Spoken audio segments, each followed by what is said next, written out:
Alright guys, welcome to the channel. We got a big update here on Dan Wooton. That rhymes with Wooton. They're Wooton, both of them. But anyway, the staunch defender of AH here in 2020 defending her after the verdict seems like he's in trouble. There are no more allegations. We saw the one of the ex-boyfriend. Now there is this other Kev guy which came out with stronger allegation. Of course, I advise caution here because they're already saying that this Kev guy actually is a fraudulent individual that actually scammed gay men out of money. You have the article here, but let's start to read. Also, very quickly, please come on Twitter. 13 people missing for 1,000 of you, so I'll see you there. Sunday, the 9th of November 2014 is a day that changed my life forever. It was a day that I attended the MTV Music Awards in Glasgow. It was the evening that should have had forever lasting great memories, a really enjoyable night. But that was not to be. That was the night I met Dan Wooton. That was the night he first met the person he already knew, myself. At that point in my life, I was working as an escort, something I generally had to do at the moment in time to survive. First of all, generally had to do, let's not be apologetic here. There's plenty of work. I've been a dishwasher, alright? I never used my ass in order to pay the electricity bill. I'm just saying, alright? So, anyway, maybe he didn't use his ass. He uses also other people's asses. That's also possible. Anyway, disclose and the agony of that and having to disclose this is incredibly painful because I know exactly how that is viewed by certain judgmental people out there. A little bit narcissistic here. This can easily be seen as a quick way to try and instantly discredit someone. Dude, you make choices in life, We don't have to agree on certain things. Let's not make that look like, being an escort, it's justified, okay? This dangerous man drugged and aggressively aired me in the most degrading way, calling me a worthless, nameless piece of shite. I want to make it clear that Dan came to my hotel room door and used his knowledge to gain entry into my room. Dan knew a lot about me on this chance encounter. We had never met before that night, although he had very briefly seen me in the lift going up to my room hours before. He had done his homework and all well-established escort at this time, which was very clear to me in the conversation that took place. This was not a booking and there was no exchange of money. I made it clear to Dan that I was on a personal night out and I was not here to do that. He knew things about my past. Some of the information was in the public domain, some of the details were not, and some of what was said by him was so specific and related to one thing that showed me that this man has researched me deeply. I was convinced of, except back in 2010, the details of which have never fully exposed or explored to any great extent because of all who were involved. But there are plenty of deluded news articles out there regarding this and video of me discussing it online. It was a set of complex circumstances and how all this started and transpired when I was a 15-year-old who ran away from care, which continued until I was 19. What I ask people to do is bear in mind that I was already in an abuse situation in my life where I was being exploited and abused by a man who was the very one who introduced me to all this activity. I identified this man as my serial abuser because this was the person who had abused me for the most prolonged period of time.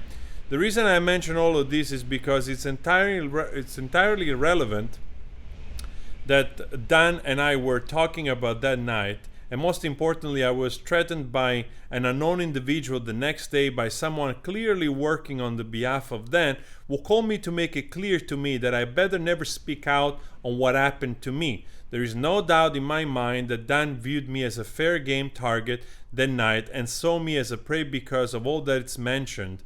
An abused young adult with a deeply troubled life, troubled through the care system, who went on to get a criminal record and ended up in prison. Alright, I want to say this later explanation honestly justify more what he was doing. I understand the person regrets certain action in their lives and they get defensive. They try to justify it themselves.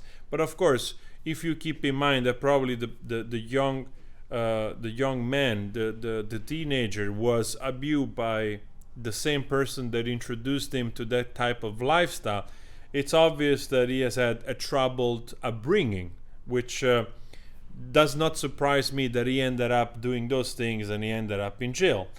So in that way, of course, you can forgive somebody if wants to go back to a better life or whatever. But anyway, let's not go too deep into that. Those are all obviously all kinds of speculation coming from a person, right? He's setting already the tone for what people will go on and attack him, like we just saw on this post right here, for instance, right? This Tommy thread here says already condemns the rent boy that it's making allegation against Dan Wooton, right? So either you can see this that he would already know this would happen and it's already sort of justifying it here, or we just have to wait and see. I don't know if there's any police investigation at this point. So he pointed into Escort. Let's just give me a second. Where were we? Criminal ended up in prison, and by that point in the escort industry, a perfect candidate for a S-Pre. I was just seen as someone easily dismissible. No one would believe me, and most importantly, he made sure I got the message through the threatening call. I reported all of this to the police back in 2021, and still absolutely nothing has ever been done about it. I have been silenced before, discredited, disregarded, and never given any real opportunity to set the record straight about any of the numerous things that have happened to me. So you eventually just start to give up, and that's the place I now reside. Since I have reopened Pandora's box, I have hit the deepest, hardest depression I've ever felt in my entire life. I wrestle so much about going public and putting this out there about what Dan did to me, but I cannot stay silent anymore, waiting for someone or something to happen that will contribute to justice being served is a hopeless mindset. I have made many mistakes in my life, and I've been met with the consequences of those mistakes.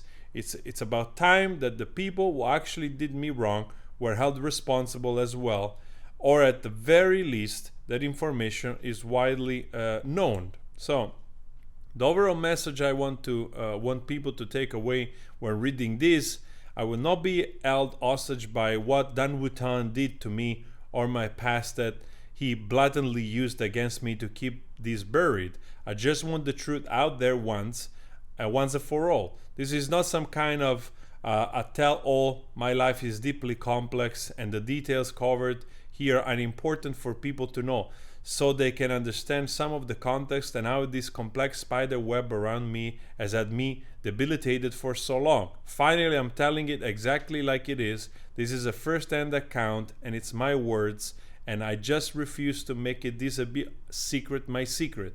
I'm sick and tired of disgusting individuals getting away with doing the most evil acts, and they are celebrated. This man is a and my memory is crime scene. I was there, it happened to me, and I know the full impact this has had. I pray that everyone who has been hurt by this vicious, vile man eventually finds some kind of healing. Writing this was beyond painful. As you can see, the real Laura B also reacted here, asking him, have you made a police report or filed some legal claim against him? He said he did back in the day, but I think you will find that the National Crime Agency have been apparently investigating him for 18 months, higher than the police, suggesting something bigger are a few things being looked into at. Caution is advised. We don't have anything at hand here. At this stage, it's a little bit too early to see what it's what. But at least it's out there. We'll see also this Dan Wooton, how he's going to respond to this. We're going to see how this person is going to respond to this. If it's true that he's like just a clout chasing for the moment, because it seems he still has a link tree here, which probably will bring to some kind of, I don't know, I don't see any OnlyFans there, but there is a Cash App. So I show those things for clarity's sake. Again, we don't want to use the same method they used against Johnny Depp, even though this guy definitely deserves it because he took the side of a cheating liar and abuse of men